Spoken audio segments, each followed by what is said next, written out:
Welcome to Norwegian Spitfire Foundation. This is NSF Talks.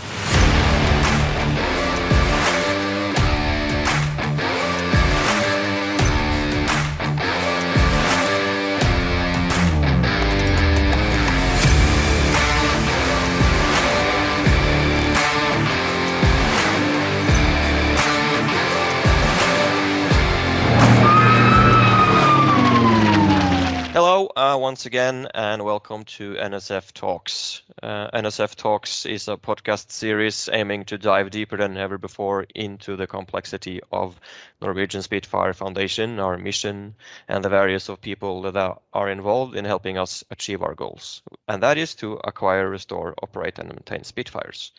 So we have a very important podcast today, and we have a very special guest for you guys. We're talking to none other than NSF founder and chairman Lars Ness.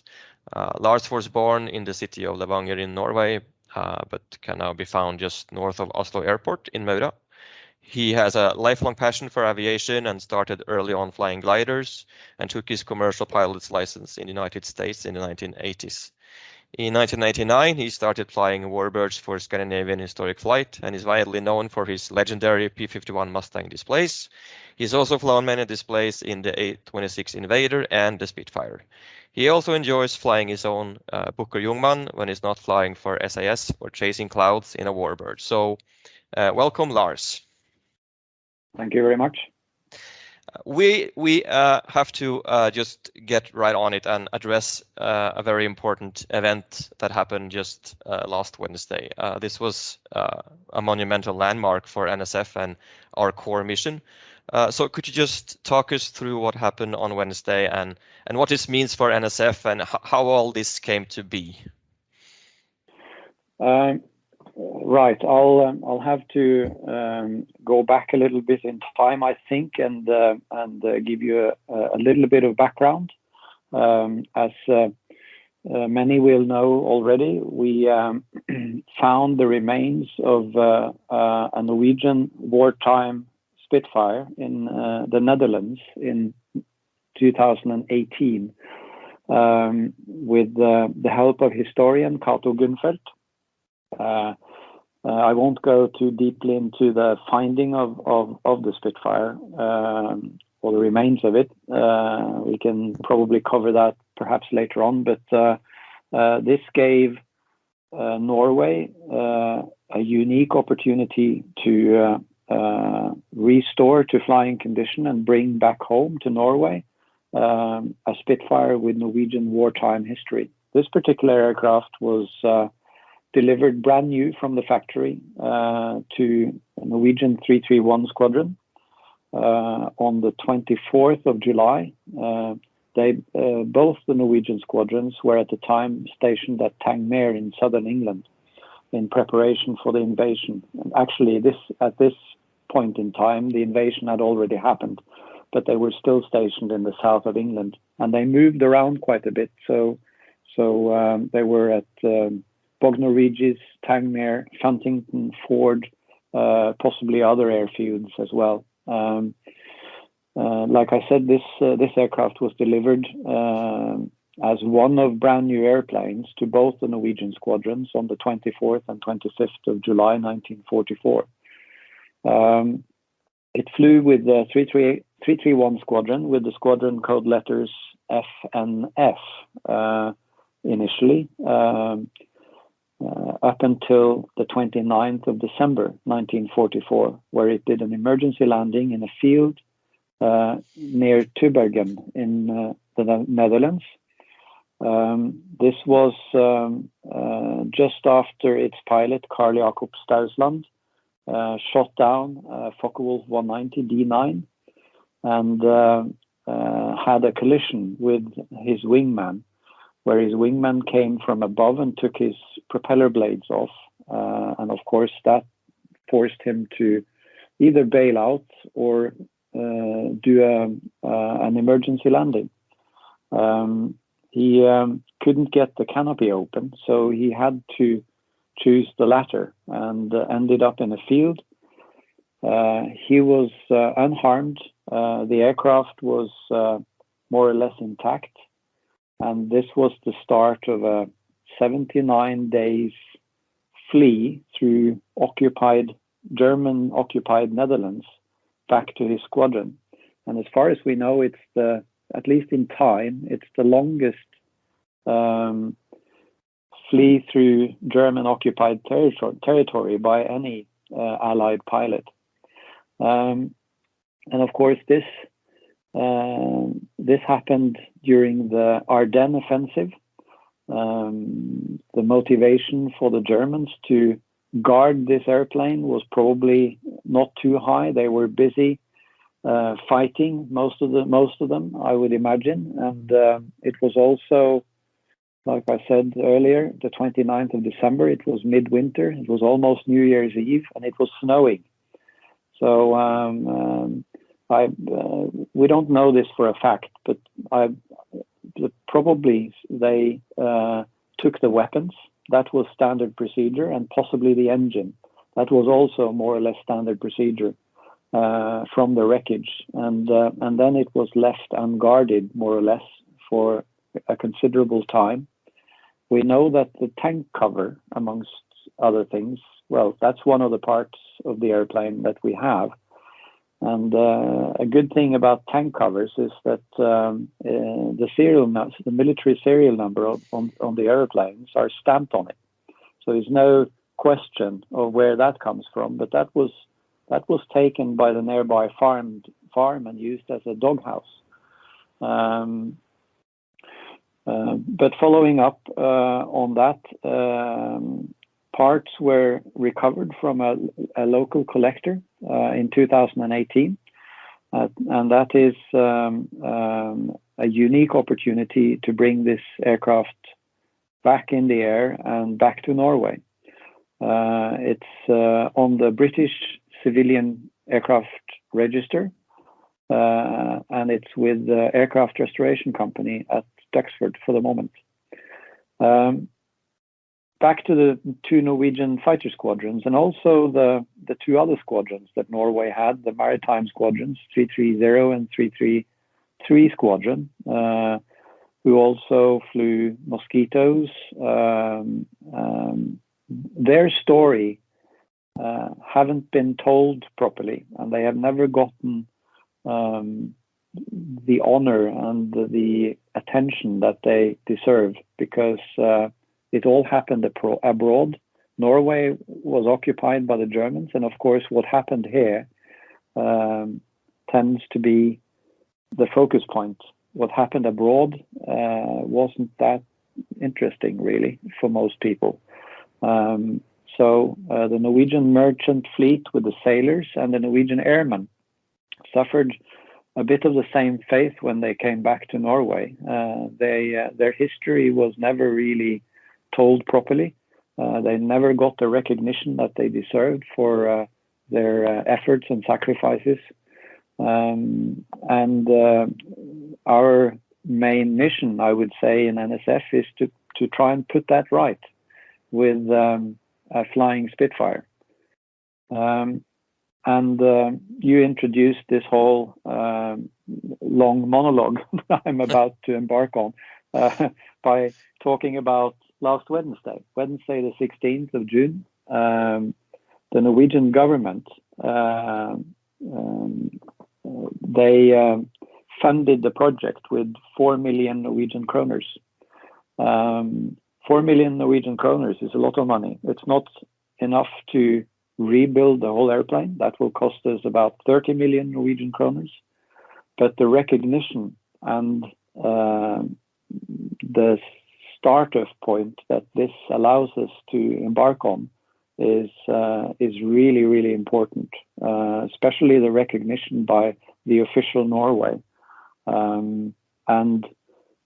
This makes us pretty sure that the project will be completed. If we were only to rely on private sponsors, I think we would have struggled to get all that money. And second of all, it would have been the whole project would have been a bit fragile when it comes to completion. So this is an enormous leap in the right direction with regards to restoring this airplane back to flying condition. Right. So this happened, officially on Wednesday last week. Yes. So what went on specifically at Kjeller? What happened? The Minister of Cultural Heritage in Norway were supposed to be there. He was tied up with something else, so we had to send someone else. But we had 5 politicians, members of parliament, present at Kjeller, together with the board of directors and a few other key personnel in NSF. For a pretty short, compact event where they gave us the funding officially, and of course we have to make the most of a situation like this with the media, etc. Something else was going on. There was a big turmoil with the local Oslo city council. So most of media was unfortunately tied up with that. So we didn't really get the media coverage that we hoped for. But the event was very good. The politicians were taken well care of and welcomed with, I think we pulled out just about everything we have of old airplanes at Kjeller and parked it around our little headquarters hut and made the most of it. So they were really impressed with the sort of the atmosphere that we managed to create, and of course it's another fight going on as well with Kjeller Airport, which is in danger of being closed altogether. And this is Norway's oldest airport, and in fact one of the world's oldest airports that have been in continuous use as an airport, I think since 1912. So it's that's also important for us to show the politicians what we actually do there. So this official event was when we actually got the funding from the Norwegian government. Right. So what you said something about it, but what happens next to PL258 in the short future ahead? We are starting the rebuild of the fuselage. This amount is almost enough to complete it. So we've already ordered a slot in Aircraft Restoration Company's fuselage jig. So they're probably already started, reproducing the parts that will go into the jig, which will complete the fuselage. The building process will take a little less than a year, probably. So about this time next year, we should have more or less a complete fuselage to show, and we hope that we'll be able to bring it to Norway to promote the project with something really physical, to show for it.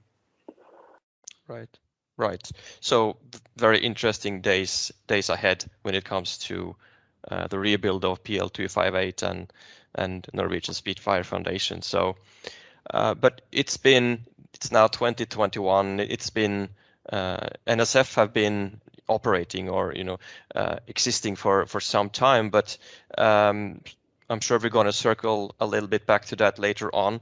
But I was wondering, could you talk us through your early years, because you got involved in aviation quite early, I'm sure, like most of us. So just to start off and then circle back to PL258 in the end, how did you get involved in aviation? Well, I think it was inevitable, really, because my father wanted to be a pilot, but his eyesight wasn't good enough, so he ended up being a dentist. But he got his private pilot's license and was very active in the local flying club. And this was a time when I was just a small kid. I think he got his license in 1967, which was or 66 maybe. Anyhow, I was only 1 or 2 years old when that happened, and I've been told that my first flight was on my mother's lap in the back of a Piper Cub, and I was 1.5 years old. So I suppose it was more or less inevitable to end up with a keen interest in aviation. Right. So what happened next for you in terms of aviation? Because I know you quite young you left for the States. So what happened between that time and going all the way to the States to start flying? Well, I've like most young kids, interested in airplanes. I read everything I could get across about airplanes, all kinds of airplanes, really. I built airfix models, and of course, the hot models to build at that time were the World War II, particularly the fighters. So I was at a very early age made very much aware of Spitfires and Messerschmitts and Mustangs and such, and I thought they were absolutely stunning and beautiful.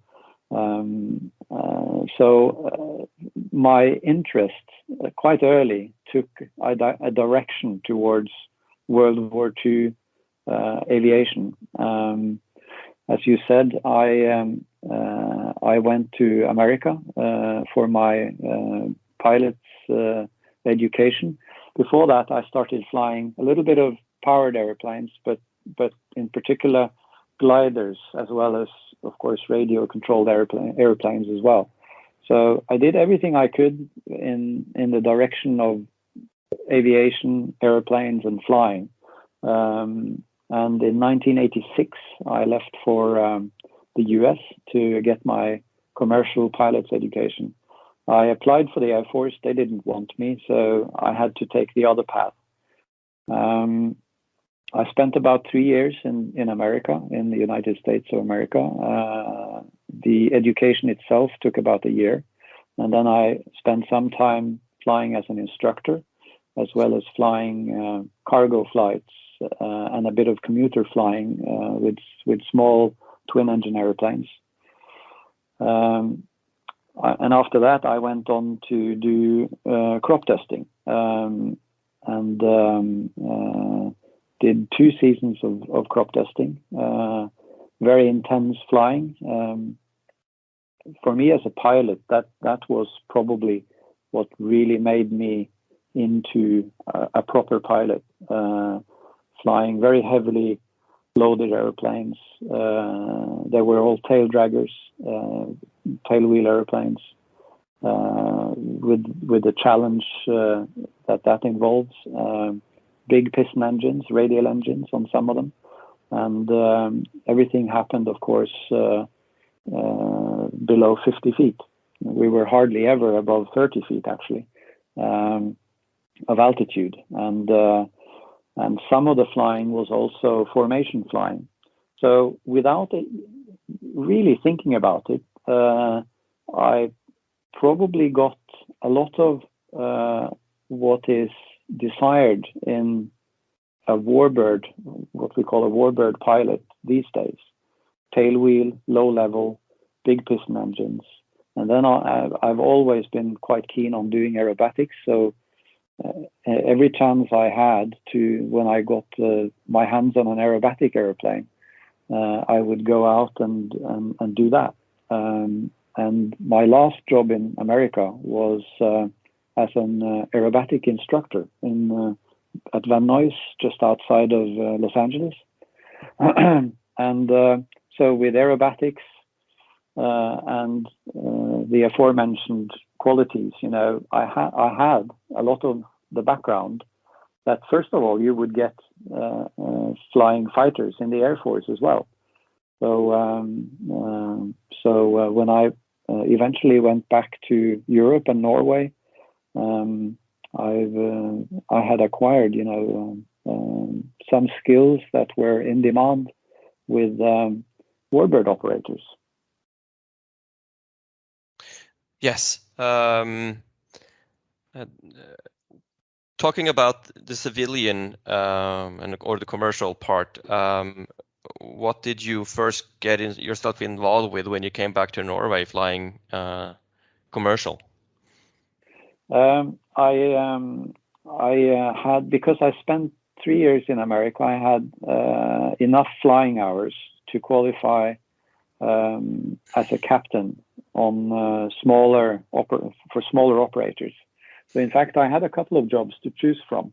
I was offered a job flying a business jet in Denmark, and I was at about the same time I got a job offer flying ambulance with Beech Kingers in northern Norway.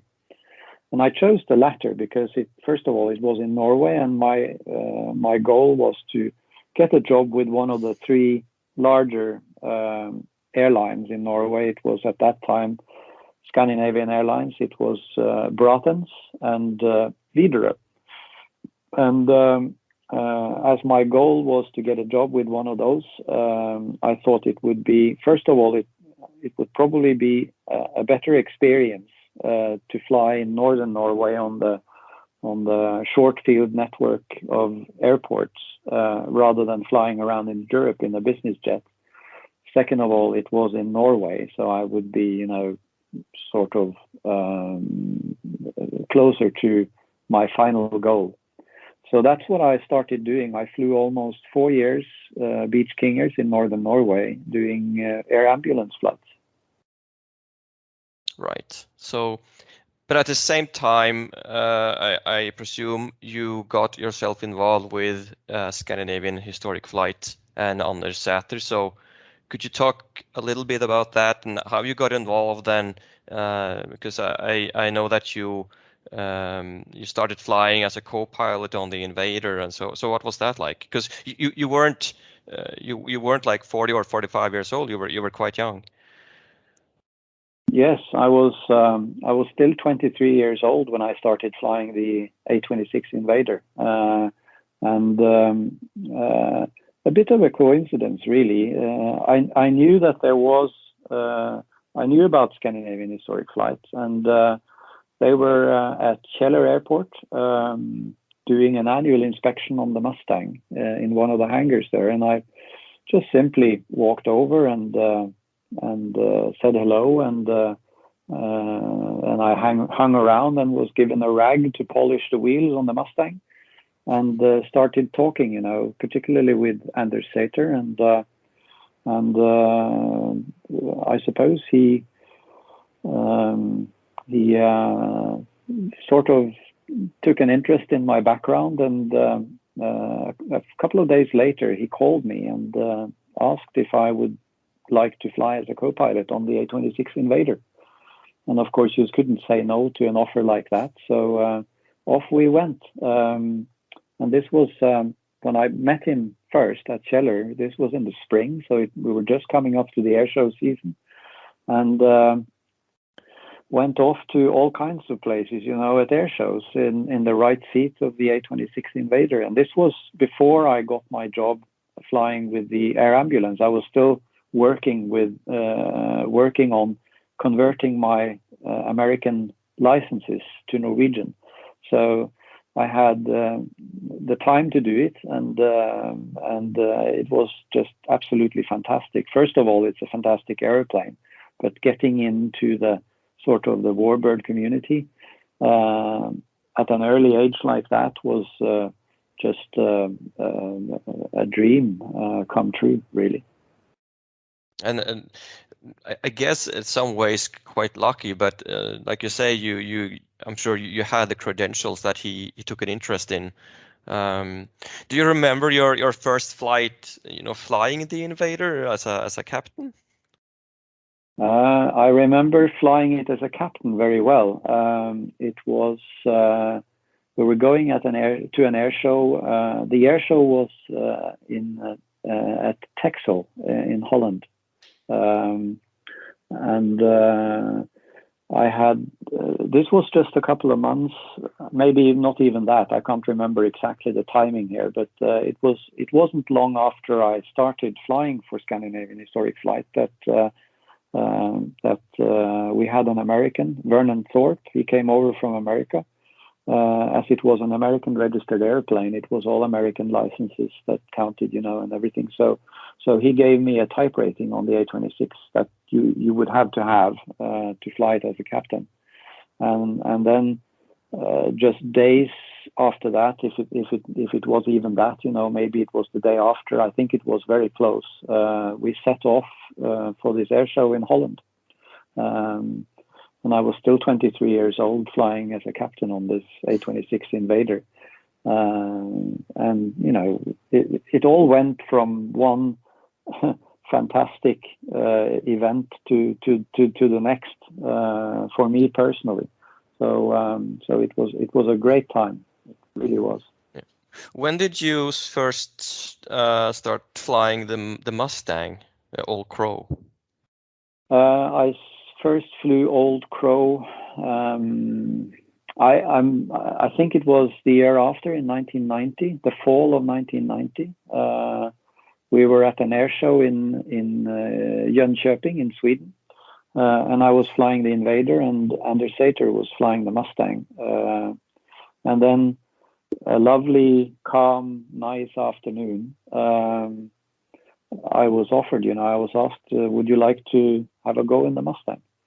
And I had started it and taxied it and dreamed about flying it, for a long, long time. And of course, read all the books. I knew them by heart. So I was ready, and off I went. And it's a single seat. Well, it's got a passenger seat in the back, but we don't use that for instruction. So I was on my own on the first flight. After, of course, a thorough brief and everything, but that was also absolutely amazing. Yeah. Yeah, because you've been displaying it basically all over Europe. Yes, I have. It's from southern France, Poland, lot in the UK, so all over Europe, as you say, and it's now it's the aeroplane individual that I have flown for the longest. So it's 31 years since I flew it the first time. Right. I remember that me and Eirik, we spoke a little bit about these now legendary air shows at Gardermoen in the 80s, but basically the 1990s. And I was just wondering if you have anything to share or memories from those events, because those events to us were nowadays they are.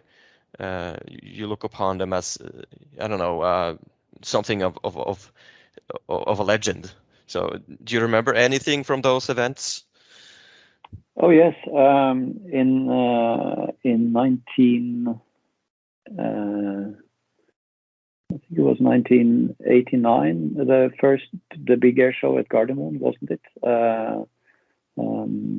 I flew the A-26 on there were three really big air shows at Gardermoen. I remember them very well. I flew the A-26 on the two first ones, and the biggest one was the third one, where they had lots of international military aerobatic teams and stuff, and I flew the Mustang on that one.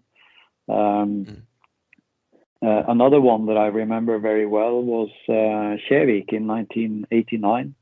And in conjunction with that, I first met Mark Hanna. He came with their Spitfire and Corsair. Rolf Mehm flew the Corsair, and Mark flew the Spitfire, and I flew the A-26. That was a very nice air show with the red arrows, and also the British Mosquito that unfortunately crashed later on was there. So that was also a big event that I remember very well. Was that the 95 event, or was that or was it 94? The Kjevik one was in 1989, actually. 1989. So yeah. So, and then there was one at Gardermoen in 1990. That was the classic air, classic air warbird show, or something they called it. Yeah. Historic air show. Historic air show. It was called. Yeah. Exactly. Yes. And then you had one in 92. One in 1992. And another one in 1994 or 5. Yes. Yes. Yeah, right. Yes. You spoke a little bit about it because these days with the Aviation Echo doing such a huge article on Mark Hanna. So what was it like being part of the air show display in the 1990s alongside Ray and Mark Hanna? It was absolutely fantastic. They immediately became two people that I looked up upon, immensely. They were the benchmark of everything, really. Not just the flying, but the philosophy, the way of handling, the airplanes, the way of handling the history. Mark Hanna, not too many people know, but he was a very, very accomplished historian. He appreciated, the human efforts behind both the aircraft and the fighting and the wartime events. So he had a very mature attitude towards it all, and the way they flew, the way they painted the airplanes, the way they dressed, the way everything they did, became. It had a certain flair and aura around it. So that was absolutely magnificent to be a part of all that. And we flew with them all the time, all over Europe and the UK. They came to Scandinavia. Mark came to Norway quite often, and so we became not just somebody that you met occasionally, but actually very close friends. And Ray Hanna gave me my first British display authorization. I didn't even know what it was, but I was supposed to do a display in the A-26 for an event at Duxford, and he came over and said that you need a display authorization to be able to do this. If you do a practice display, I'll give you one. So as simple as that. So I did a practice display, and he handed over my display authorization. And in the years following that, he also renewed it for me. Everything happened. This was before mobile phones times. So to renew the display authorization, I wrote him a letter and got a very nice letter back with some hints and tips, and I still have those letters. It's a bit of history in itself, really. Right. So we're moving onwards now. Ray Hanna sadly passed away in 2005, and then Scandinavian Historic Flight. I think their last display at Duxford at least was 2008 or 9, and then for me at least, I was surfing Facebook, I don't know when it was, maybe 2009 or 2010, and then I stumbled upon something called Norwegian Spitfire Foundation. So something has been going on, in those years. So what was you did talk a little bit about it and why we're doing this and stuff like that, but how did you go from Scandinavian historic flight, and then you're founding and being chairman of Norwegian Spitfire Foundation, and what's been going on, through those years. Could you talk a little bit about that? Well, the start of it all happened as many other things, I would guess, significant things in the world happened over a cup of coffee. It was Eskil Amdahl and me having seen that or experienced that, the Scandinavian historic flight Mustang disappeared out of the country. It went to Sweden.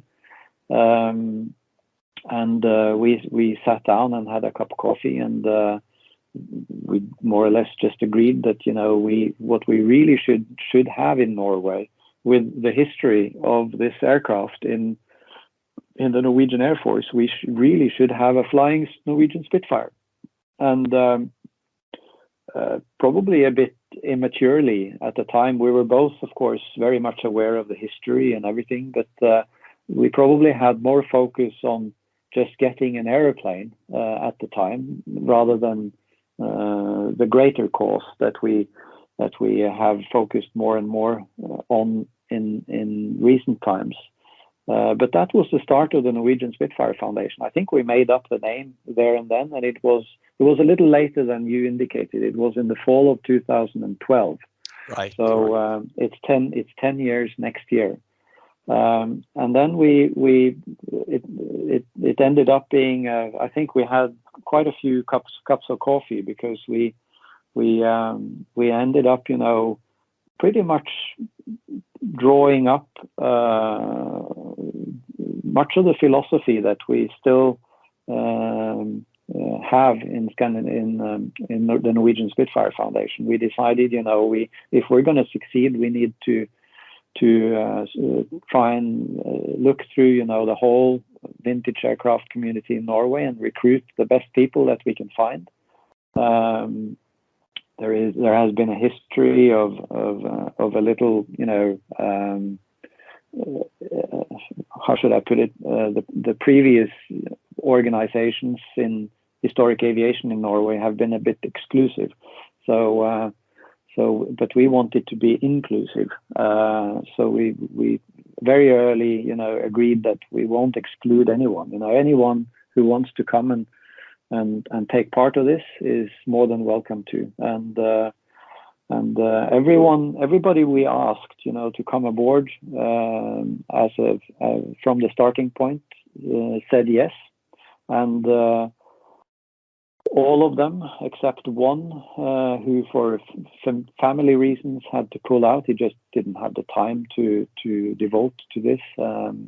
Are still on board, and you're one of them, Tor Idar. I think we talked to you quite early on, and the board, the members of the board are still the same as we.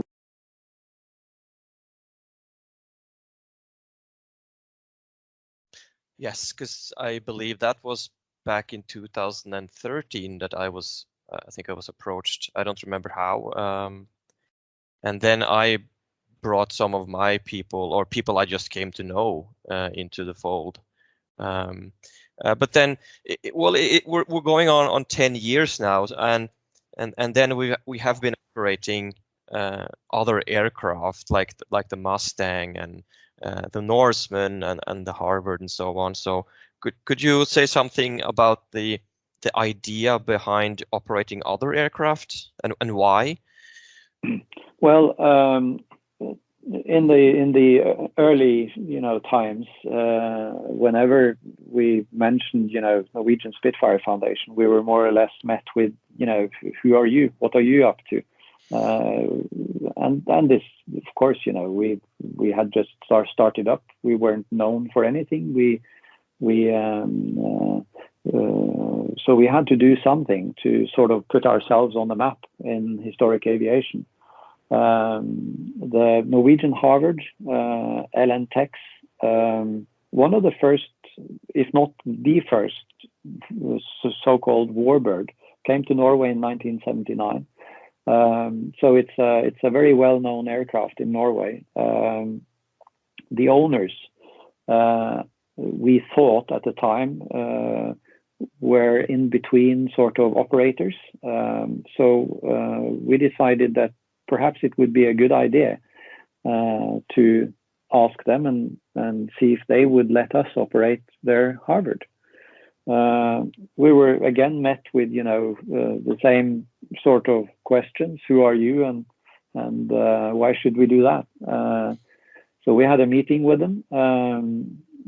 Eskil and Gunnar Arne Kleiv, and I think Per, our secretary, had a meeting with them at Hønefoss, where they live.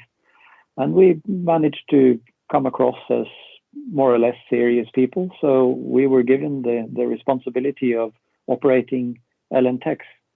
And that sort of started to put us on the map in historic aviation.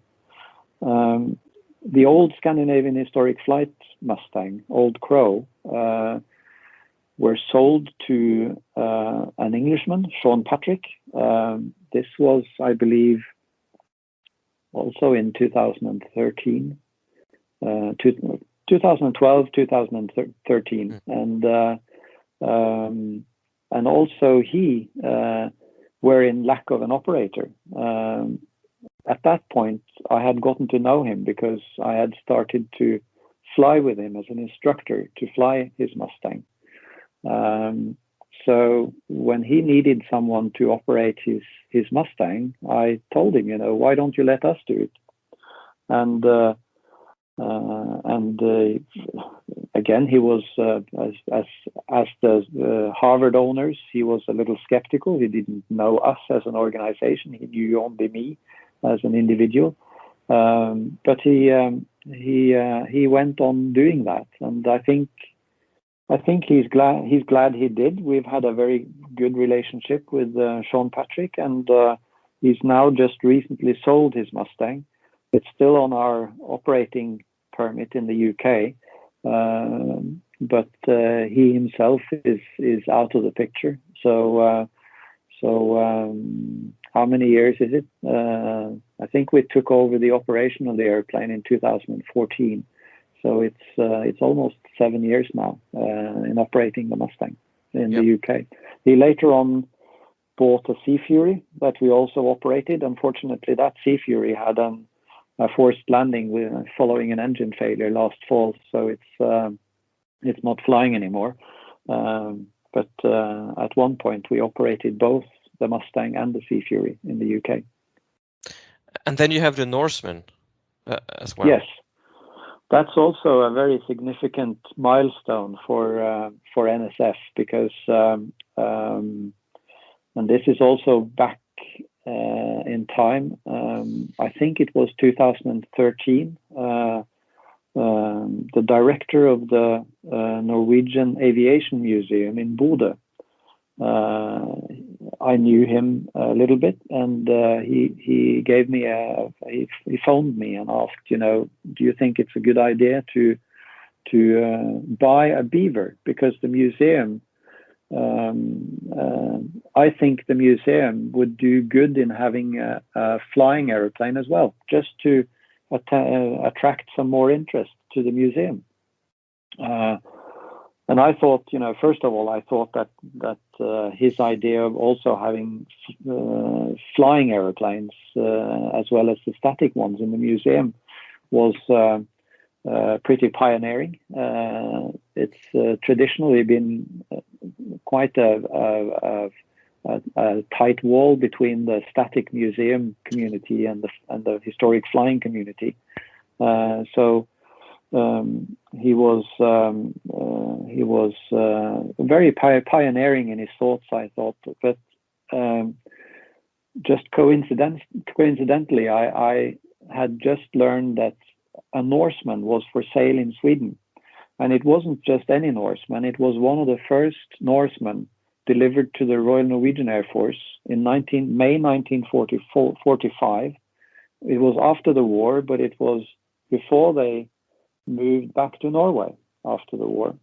So this was one of the first 8 aircraft, 8 transport aircraft in the history of the Royal Norwegian Air Force.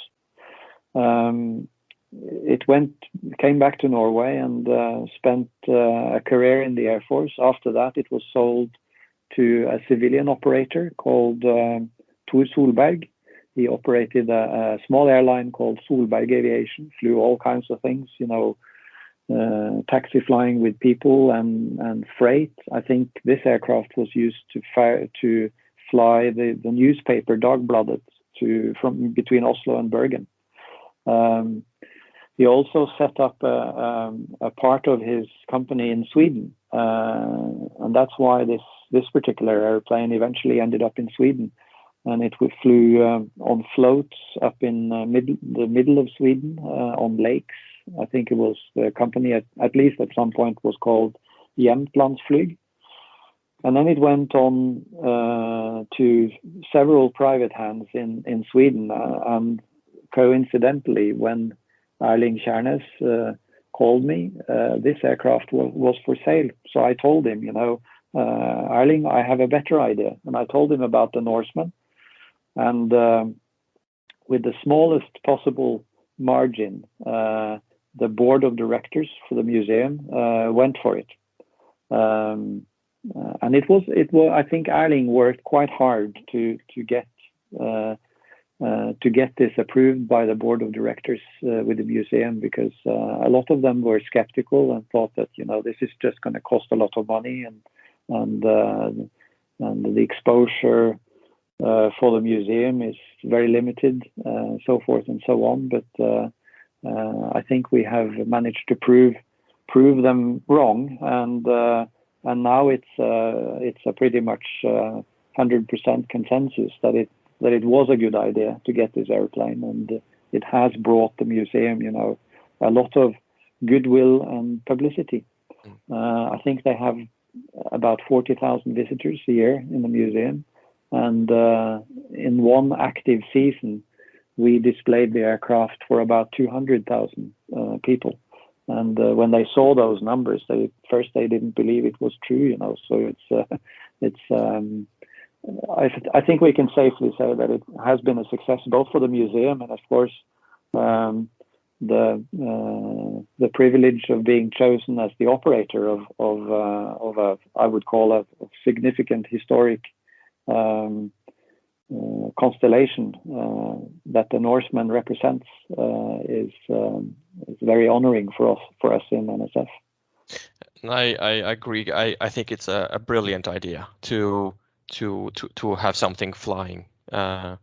It's a brilliant idea. Speaking of the museum, there's also the engine. There also is Merlin engine, which now has a connection to PL258. Yes, absolutely. The Defense Museum of Norway, of course, they have a lot of stuff. They have 2 Spitfires, complete Spitfires, but they also have a Spitfire engine, a Merlin 66. As soon as we found the remains of PL258 and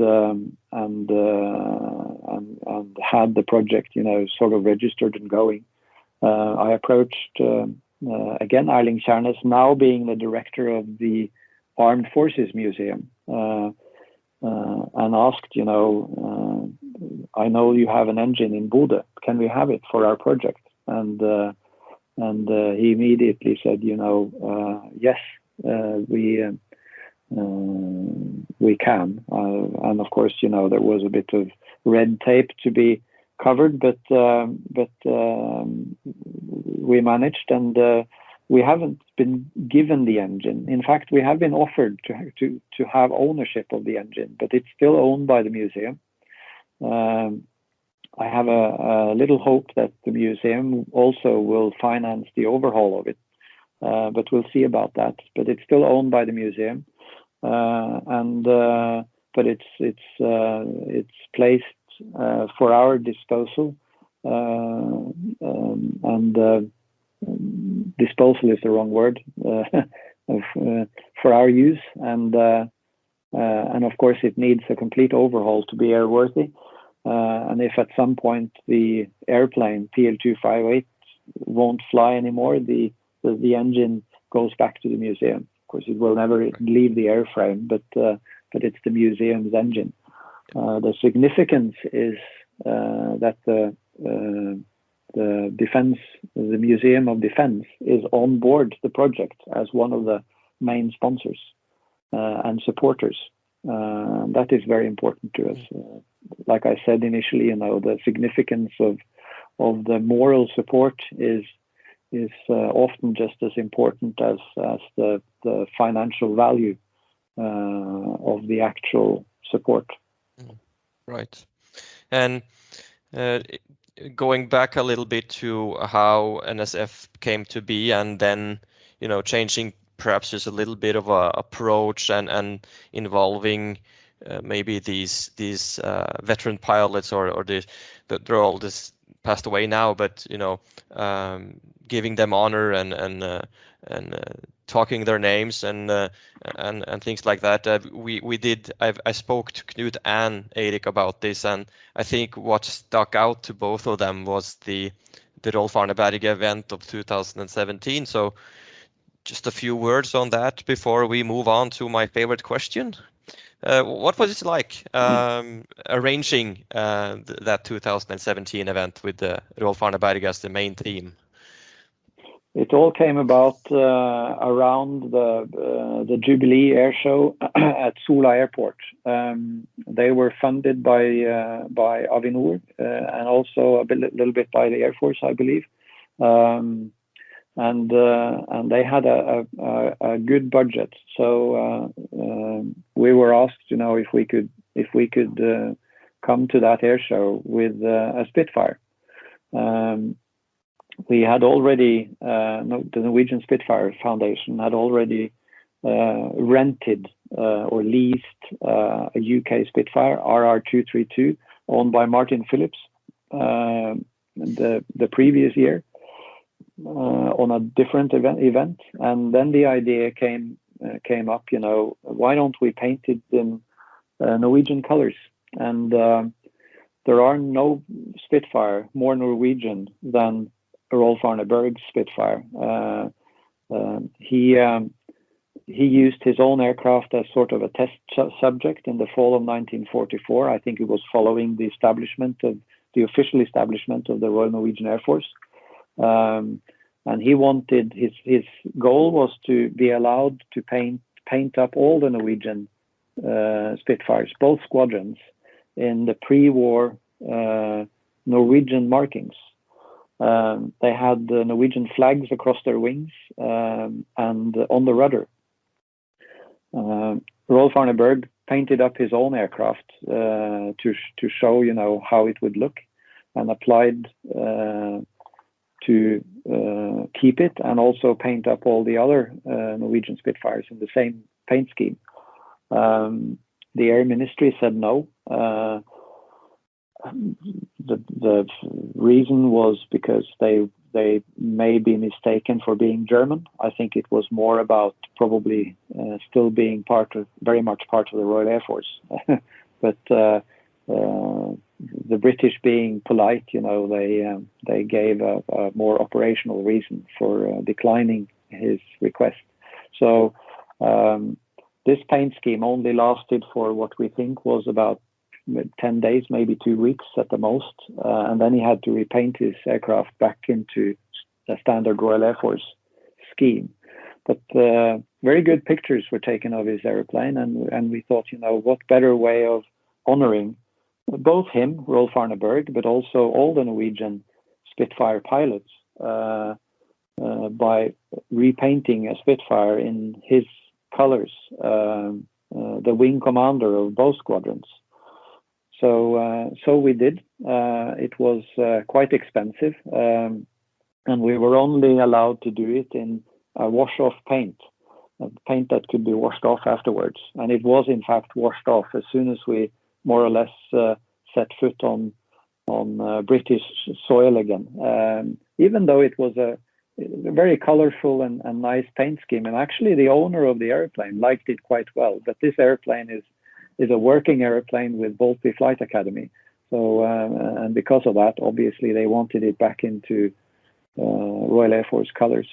But we managed to do it. We got the airplane repainted. It looked marvelous, and we did a 3-week tour of air shows, starting off by flying over Rolf Arneberg's crash site just outside of Groningen in Holland, where he died in February 1945 with Dutch national TV on site.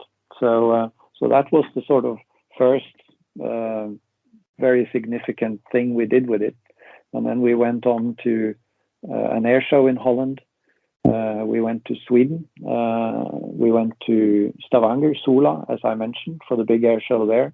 And then we had a Rolf Arneberg event at Kjeller with talks from Cato Gunfeldt, the historian, as well as inviting Rolf Arneberg's closest relatives, living relatives, his nephew and his family, to Kjeller. And this was all quite emotional and a great event, very memorable in many respects.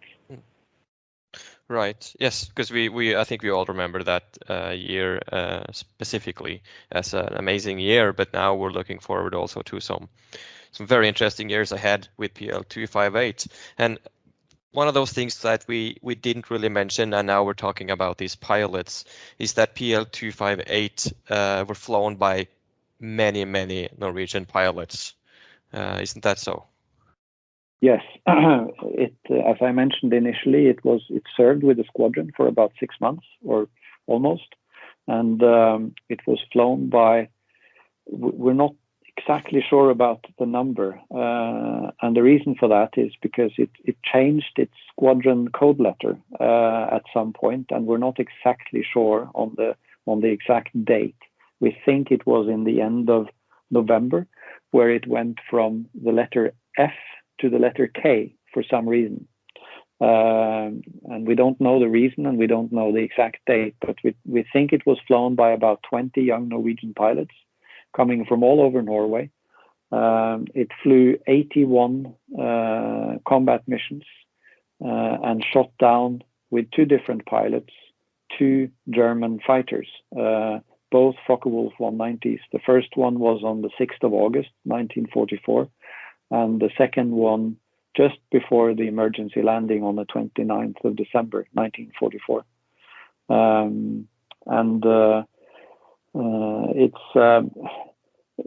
I've said a little bit about it already, but the thought behind the Norwegian Spitfire Foundation, with Eskil and me being 2 pilots sitting there drinking coffee, wanting to fly Spitfires, it was probably at that point a bit sort of immature, focusing more on the aeroplane and getting to fly the aeroplane.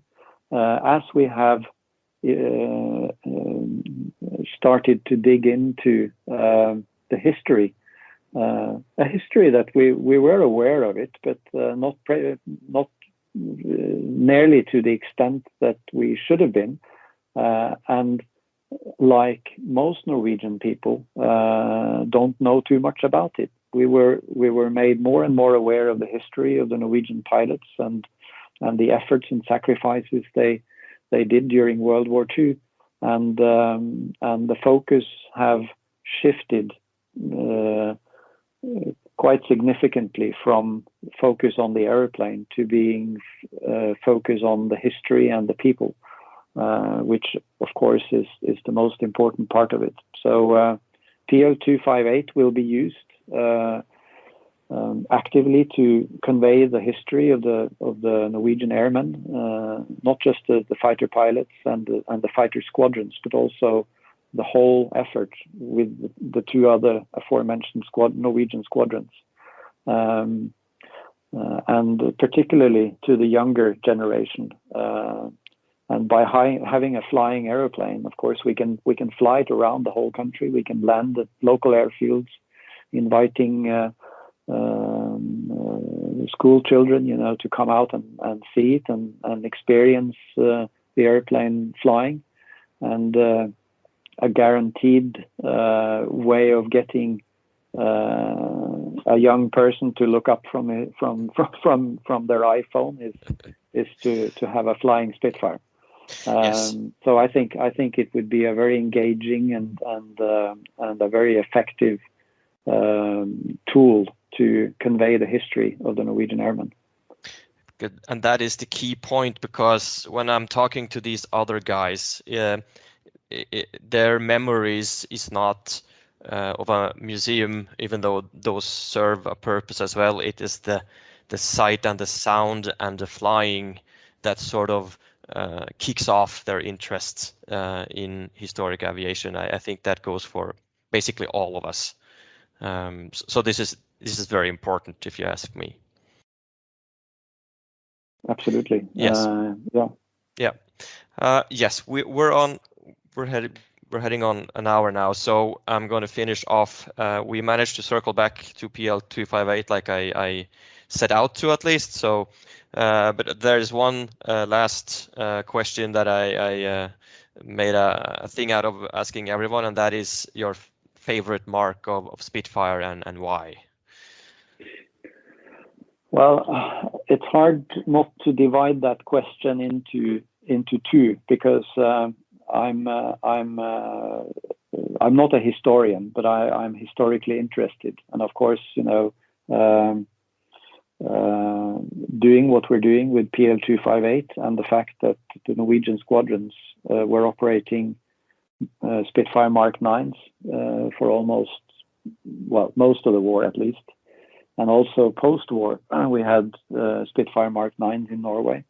So from a historical point of view, I would have to say the Spitfire Mark 9, and that is from me as a Norwegian, of course, and in my capacity as chairman of the Norwegian Spitfire Foundation. I'm allowed to be slightly political, I think, when it comes to this. but the other part of the answer would be from me as a pilot, and I haven't flown too many marks of Spitfire. I've flown the Mark 9, both single seat and two seat Mark 9s. I've flown the Mark 16, and I have flown the Mark 11, and the Mark 11 stands out as the most fantastic airplane that I've ever flown, probably, of all marks or types of airplane, not just Spitfires. It is so light. It didn't have any armament. It didn't have any armor. It didn't have any unnecessary drag that a fighter would have to do, have to have like an armored windscreen and so forth and so on, guns in the leading edges of the wings. So it's just a very light, very slick and fast Spitfire. It's built more. It had a purpose, of course, carrying cameras and taking pictures, but it's in the purpose of doing that, they had to build an airplane that could go faster and higher to stay out of reach from enemy fighters. And in doing that, they have created just the most perfect of airplanes. It's so light, so fast, and such a pleasure to fly. So from a pilot's perspective, I would have to say the Mark 11. Okay, good. Yes, so we've been talking for some time. I believe you have to do this again sometime.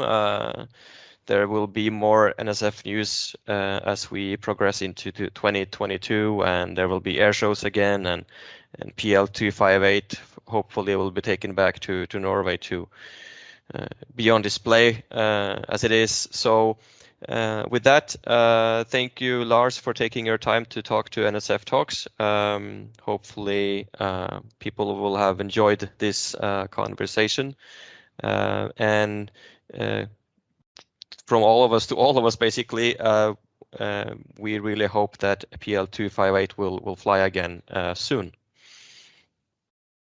Yes, absolutely. And if I can just at the very end say that it's a huge team effort. It's a lot of people involved, a lot of enthusiasm, interest, and not to speak of all the time that so many people put into this is and being able to be a part of all that is humbling and very, very satisfying. And just to add to that, that this podcast is basically just to present everyone making a huge effort, because there's so many of us. So and that's like some of the point with the podcast. So hopefully I'll get more people to talk to me in English. I know some they're a bit hesitant to talk in English for an hour, but I'll try to get a few more people to talk about their interests and being a part of NSF. Yeah, so thank you. Thank you very much. Right. Thank you. Yes, NSF Talks. That's it for now. Thank you and goodbye.